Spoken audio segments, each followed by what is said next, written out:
अस्सलाम वालेकुम। अच्छा भाई, टॉपिक का नाम है ट्रांसपोर्ट ऑफ कार्बन डाइऑक्साइड। बहुत आसान और सिंपल सा टॉपिक। तो देखते हैं ट्रांसपोर्ट कैसे होती है कार्बन डाइऑक्साइड ब्लड से मेरे बच्चे कहाँ तक बेटा, लंग्स तक। कार्बन डाइऑक्साइड के बारे में देखा जाए तो कार्बन डाइऑक्साइड मोर डिजोल्वेबल होती है या मोर सोलेबल होती है देन ऑक्सीजन। ऑक्सीजन के लिहाज से ये काफ़ी ज़्यादा सोलेबल होती है। जैसे मिसाल के तौर पर फॉर एग्जांपल देखा जाए, ये मेरे बच्चे टिश्यूज़ हैं, हमारे बॉडी के ये टिश्यूज़ हैं और ये इन टिश्यूज़ के सेल्स हैं। अब आपको पता है हमारी बॉडी में जो टिश्यू या टिश्यू जो सेल्स हैं, ये मेरे बच्चे क्या करते हैं, सेलुलर रेस्पायरेशन करते हैं। ये मैंने बना दिए टिश्यूज़, और ये जो टिश्यूज़ हैं इन्होंने क्या करना है मेरे बच्चे, सेलुलर रेस्पायरेशन। तो जब सेलुलर रेस्पायरेशन करते हैं तो ये अपने अंदर से एक चीज़ को खारिज करते हैं, और जो खारिज होती है बेटा उसका नाम क्या है, कार्बन डाइऑक्साइड। ये अपने अंदर से निकालते हैं जिसका नाम क्या है बेटा, कार्बन डाइऑक्साइड को बाहर खारिज कर देते हैं। अब जो कार्बन डाइऑक्साइड है ये बाहर आ जाती है टिश्यू से। अब टिश्यूज़ के अंदर क्या चीज़ मौजूद होती है, टिश्यूज़ के बाहर बड़ा जो टिश्यूज़ के बाहर पानी होता है, हम उस वाटर को नाम देते हैं या उस फ्लूइड को नाम देते हैं, they are called tissue fluid. हम इसको टिश्यू फ्लूइड कहते हैं। अब ये सारी के सारा जो कार्बन डाइऑक्साइड है ये टिश्यू फ्लूइड के अंदर डिज़ोल्व हो चुकी है, सोलेबल हो गई है। अब टिश्यू फ्लूइड के साथ ही अगर साथ देखा जाए तो बेटा ये मौजूद है ब्लड कैपिलरीज। ये ब्लड कैपिलरीज मौजूद है, और आपको पता है ब्लड के अंदर ज़्यादा क्वांटिटी में जो चीज़ मौजूद होती है बड़ा आपको लाजमी तौर पे याद होगा, वो होगा बड़ा प्लाज्मा। तो मैं यहाँ पे एक चीज़ को शो करूँगा कि ये ब्लड है, और ब्लड के अंदर ये मौजूद है कौन सी बड़ा चीज़, प्लाज्मा मौजूद है। और ये जो मैंने स्ट्रक्चर बनाया है बड़ा, ये है ब्लड कैपिलरीज का, ये है ब्लड कैपिलरीज का। अब ये सारी की सारी जो कार्बन डाइऑक्साइड है ये मेरे बच्चे डिफ्यूज़ हो जाती है, चले जाती है किसके अंदर बेटा, इस ब्लड के अंदर, और ब्लड से इसको लेकर आगे जाएगा जिसका नाम क्या बेटा, प्लाज्मा। इसको लेकर आगे की तरफ मूव कर जाएगा। तो इसका मतलब क्या हुआ कि जो कार्बन डाइऑक्साइड है ये मोर सोलेबल होती है, जल्दी से डिज़ोल्व हो जाती है और आगे डिफ्यूज़ होती जाती है। और इसी तरह अगर देखा जाए हमारे बॉडी के अंदर 5% जो कार्बन डाइऑक्साइड है ये लेके जाया जाता है, इसको इस कैरिड बाय प्लाज्मा प्रोटीन। जो प्लाज्मा प्रोटीन है ये लेकर जाती है, और कितने परसेंट कार्बन डाइऑक्साइड को लेकर जाती है मेरे बच्चे, 5%। कहाँ से लेकर गए हम इसको लेकर गए हैं टिश्यू फ्लूइड से। हमने इसको पकड़ा है, टिश्यू फ्लूइड से हमने ट्रांसपोर्ट किया है, और इसको लेके गए हैं टू लंग्स कैपिलरीज, फेफड़ों की कैपिलरीज तक हम इसको लेकर गए हैं। और कौन लेकर गया है बेटा, इसको लेकर जाने वाली कौन सी चीज़ है बड़ा, उसका नाम है प्लाज्मा प्रोटीन। तो प्लाज्मा की जो प्रोटीन है ये 5% मेरे बच्चे कार्बन डाइऑक्साइड की ट्रांसपोर्टेशन करती है एक जगह से दूसरी जगह पर। इसी तरह अगर देखा जाए जो प्लाज्मा के साथ साथ जो 20% कार्बन डाइऑक्साइड है, 20% कार्बन डाइऑक्साइड, मतलब जो 20% कार्बन डाइऑक्साइड है is carried as carboxy haemoglobin.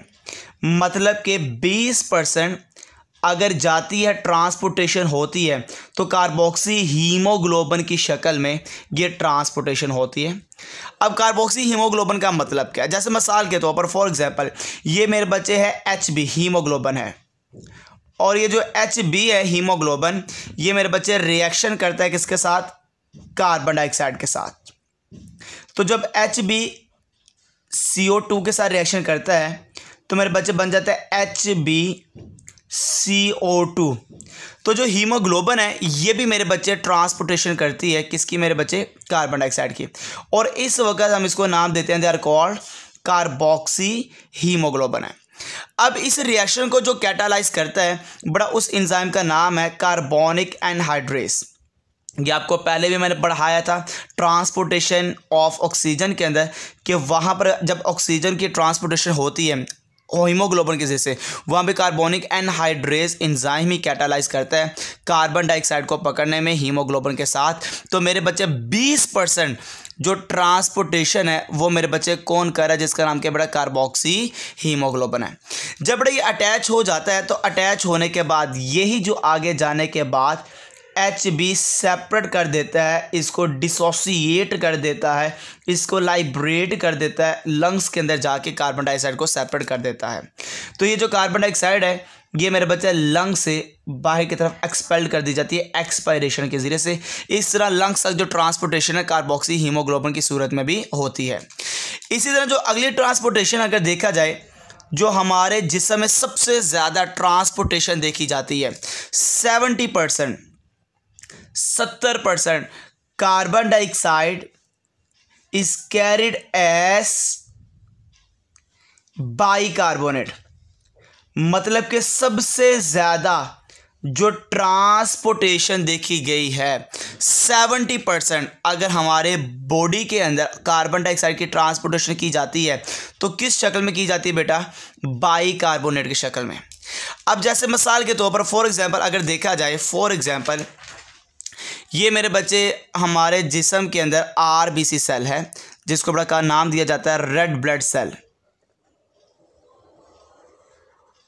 ये रेड ब्लड सेल है, सॉरी मैंने नीला बना छटे पर लाल होता, ठीक है।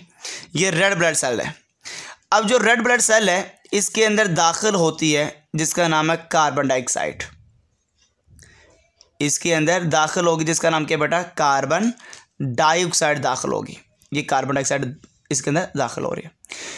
कार्बन डाइऑक्साइड इसके अंदर जाने के बाद रिएक्शन करती है वाटर के साथ। जब वाटर के साथ रिएक्शन होता है तो बन जाता है जिसको नाम दिया जाता है, दे आर कॉल्ड H2CO3।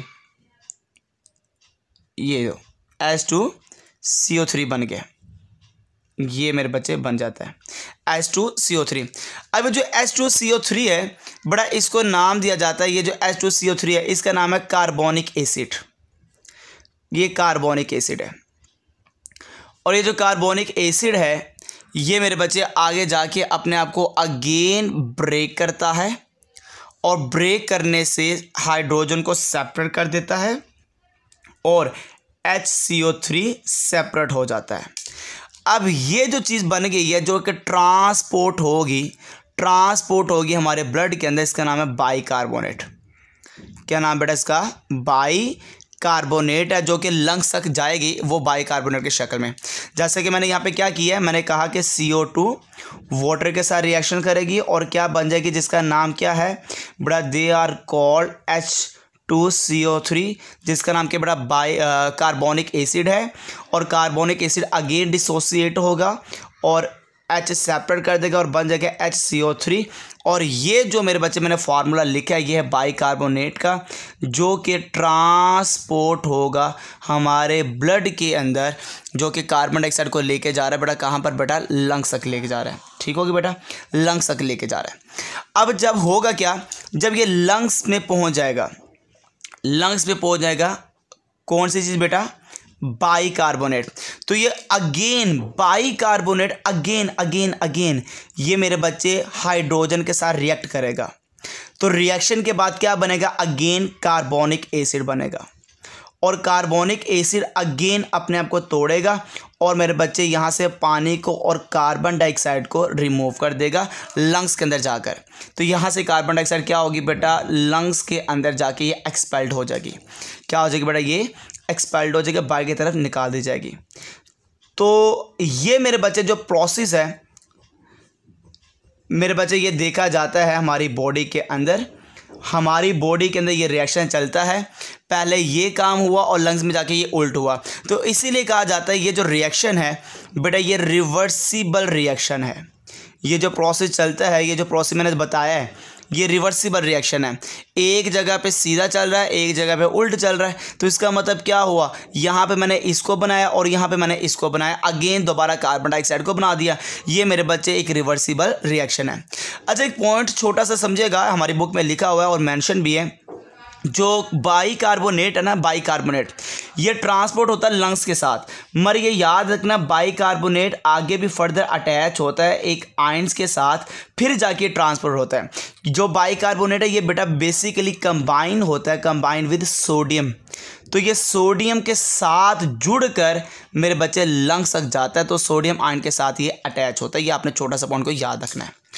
अगला मेरे बच्चे पॉइंट है, एक छोटा सा पॉइंट जो कि हमारे बुक में मेंशन है, जो कि आपको लाजमी पता होना चाहिए कि हमारे बच्चे हमारी बॉडी के अंदर जो स्मॉल क्वांटिटी में भी ट्रांसपोर्टेशन होती है कार्बन डाइऑक्साइड की, तो small quantity of carbon dioxide is transported by, जो कि ट्रांसपोर्ट करता है, कौन करता है बेटा, उसका नाम है कॉर्प्यूसेल्स। अच्छा, ये एक वर्ड मैं यूज कर रहा हूं, कॉर्प्यूसेल्स। बेसिकली कॉर्प्यूसेल ने कोई भी मन्यूट बॉडी, कोई भी छोटी बॉडी जो कि फ्लूइड के अंदर सस्पेंड होती है, फ्लूइड के अंदर सस्पेंडेड होता है, उसको हम कॉर्प्यूसेल का नाम देते हैं। मतलब कि मैं इस बारे में बताता चलूँ, ये कोई भी मन्यूट बॉडी को कहा जाता है। मन्यूट बॉडी जैसे कि कोई सेल हो सकता है, मन्यूट सेल या बॉडी जो कि कहाँ पे होता है बेटा, जो कि सस्पेंड करता है, तैर रहा होता है, सस्पेंड्स इन फ्लूइड, जो फ्लूइड के अंदर सस्पेंड करता है, उस मन्यूट सेल को हम क्या नाम देते हैं, दे आर कॉल्ड कॉर्प्यूसेल।